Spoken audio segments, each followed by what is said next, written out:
Você trabalha, cuida de quem você precisa cuidar, paga suas contas, resolve burocracia e vai seguindo. Mas enquanto você dá conta desse mundo lá fora, parece que o mundo de dentro vai se desligando. É uma desconexão, não é? E ela não acontece de uma hora para outra, né? E nem é de forma consciente, não é uma escolha consciente. A gente vai se adaptando às exigências da sociedade, às expectativas dos outros, da família, sem perceber, e vai abrindo mão de si mesmo.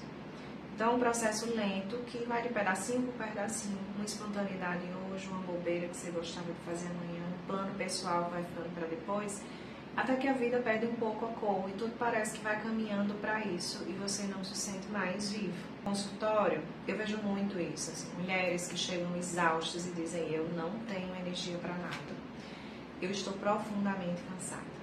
Só que a gente precisa diferenciar cansaço de um corpo desconectado da própria essência. Existe uma exaustão que não é falta de sono ou excesso de trabalho físico, é falta de si mesma. É um cansaço de passar 24 horas do dia sendo o que a sociedade espera e o que as pessoas exigem, e o seu poder de decisão ficando de lado, o seu poder de autorrealização e alegria ficando pelo caminho.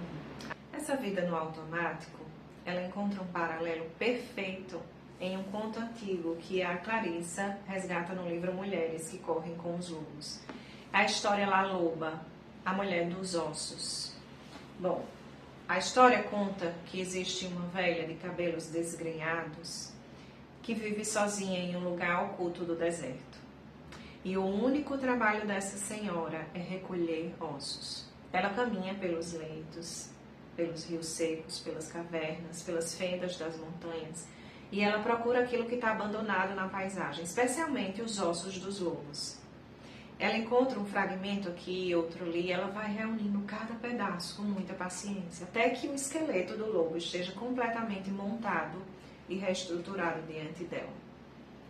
Quando essa estrutura está perfeita, ela senta perto de uma fogueira, ergue os braços sobre a criatura e começa a cantar.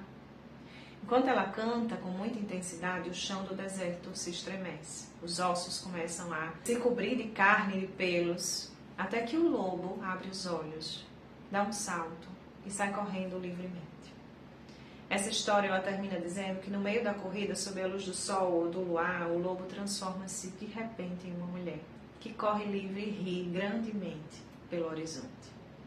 O que torna essa história tão potente não é a fantasia em si, mas as associações da psique humana que a própria Clarissa ela vai tecendo através de cada símbolo.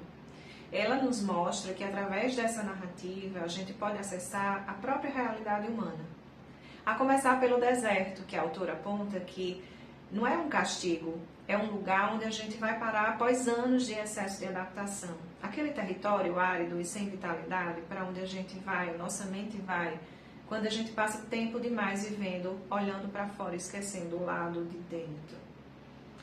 E um outro símbolo, talvez um dos mais importantes, os ossos. Na leitura analítica de Clarissa, os ossos representam a self, a nossa estrutura psíquica mais profunda, aquela que é indestrutível, aquilo que resiste, mesmo que a gente passe anos nos moldando. Os ossos são parte de nós, que sobrevive quando a gente acredita que pode ter morrido, que aquilo que ficou para trás não volta mais.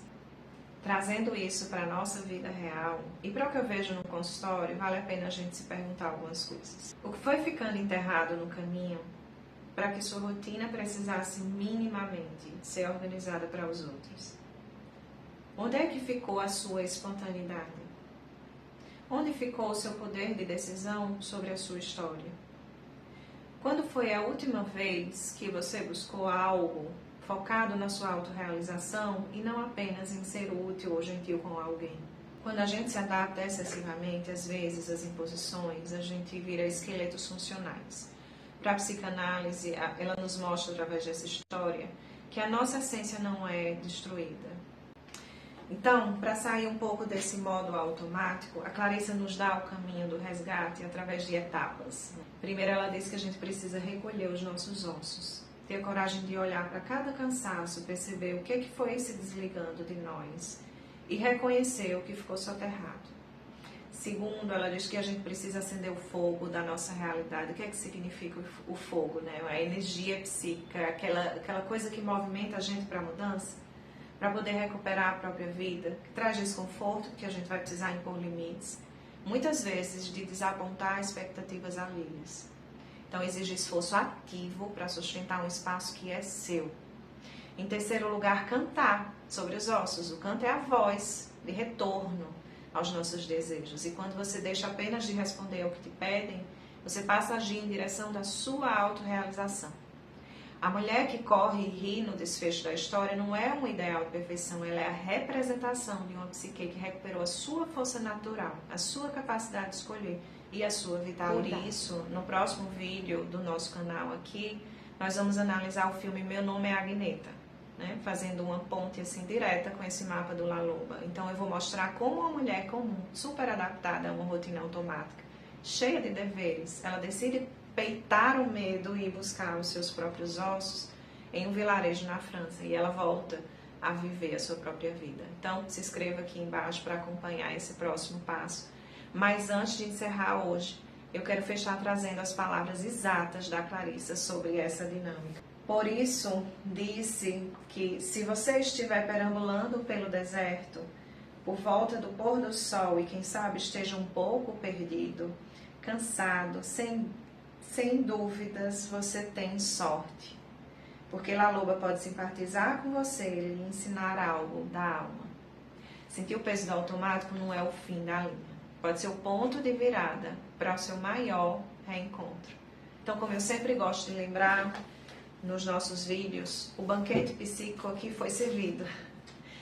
O que faz sentido para a sua realidade hoje, você mastiga, absorve. O que não tem a ver com o seu momento, você descarta na beira do caminho.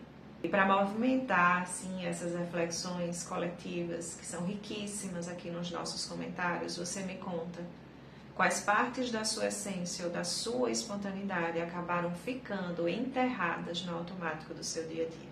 Eu te espero no próximo vídeo para que a gente possa fazer essa travessia junto com a Agneta. Um beijo grande e até lá!